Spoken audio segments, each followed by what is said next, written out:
revoke. And that's one of the things that Prop 20 is going to do is instead of folks going to jail or whatever, or they get in trouble with their probation officer, you're going back to prison.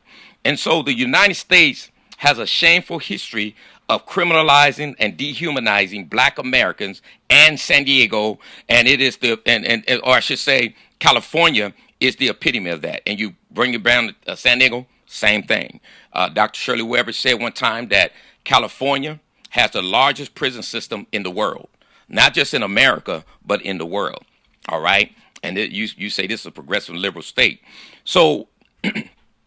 Let me show you some data on arrests from Sandag, right, of 2017, the latest data that I have.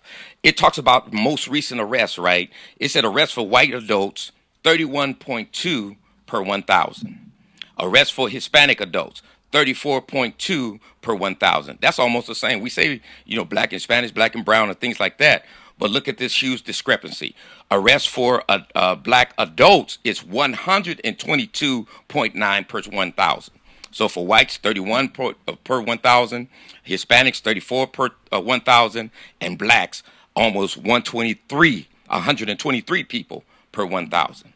That is a huge discrepancy. Most of you saw the district attorney's report, the 25-year review on police shooting.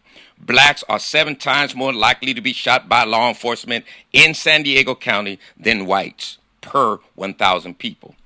When blacks are treated more harshly than whites, research often confirms racial bias, implicit and explicit, are partially responsible for that, right? And so I want to close by saying this, that when people think black, they think crime, which causes black people to be placed under surveillance. Blacks are rarely seen in the public eye as victims, but perpetrators.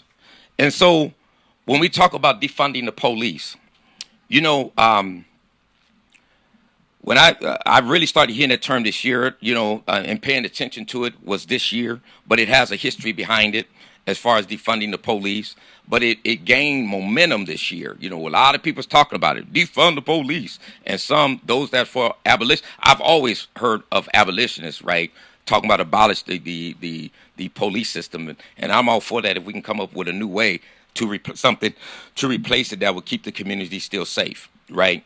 But the thing of it here is that blacks are always looked at perpetrators and not as victims. So then we have black men, black women being killed this year by the police.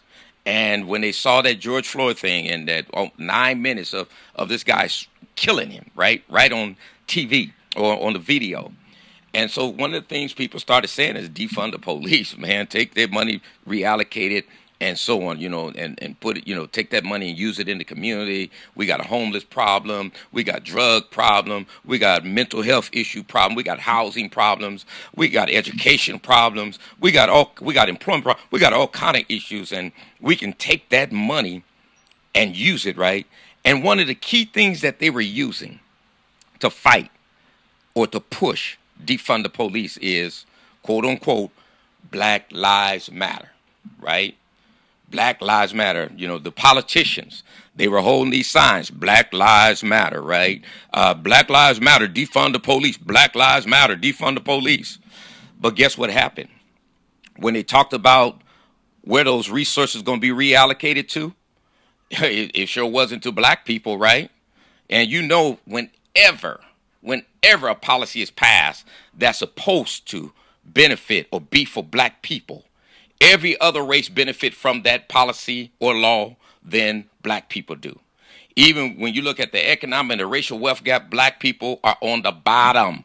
Everybody else is stepping on them, including brown folks and everybody else. Everybody's stepping on them, making it to the top. And it's the black people that are the most oppressed. It is the black people, the reason why we have the system that we have. That's why they have it is against us, to oppress us.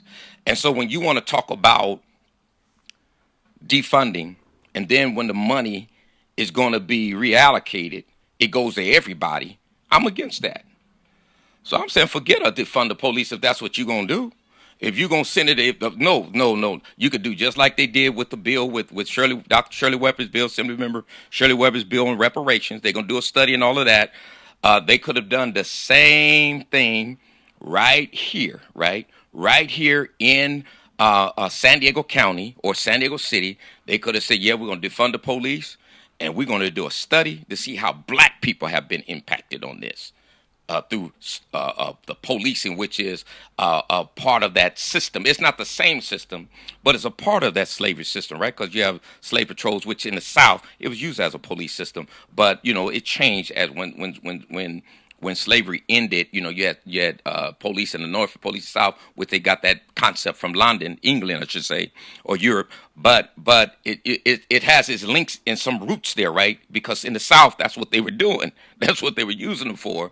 And so it's all tied to slavery, right? When you talk about the police, you're talking about defunding. So how in the world are you going to say everybody, this is for everybody?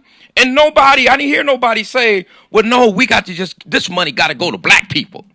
These resources we got to set it up in a way to where that we directly go and help black people. If they're homeless, let's get our black people off the streets first.